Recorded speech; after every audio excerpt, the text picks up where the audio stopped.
Iran ने Qatar पर हमले के बाद सैटेलाइट तस्वीर जारी की हैं। ईरानी मीडिया पर जारी करदा तस्वीर में कतर की अल उदैद एयरबेस पर नुकसानात दिखाए गए हैं। पासदारान इनकलाब ने अल उदैद एयरबेस पर ड्रोन कंट्रोल मरकज और दीगर अहदाफ को निशाना बनाने का दावा किया था।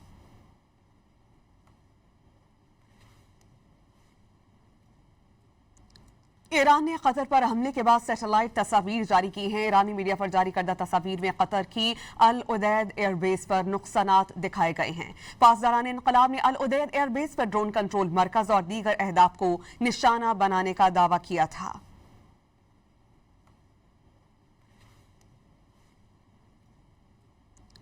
ईरान ने कतर पर हमले के बाद सैटेलाइट तस्वीर जारी की हैं। ईरानी मीडिया पर जारी करदा तस्वीर में कतर की अल उदैद एयरबेस पर नुकसानात दिखाए गए हैं। पासदारान इनकलाब ने अल उदैद एयरबेस पर ड्रोन कंट्रोल मरकज और दीगर अहदाफ को निशाना बनाने का दावा किया था।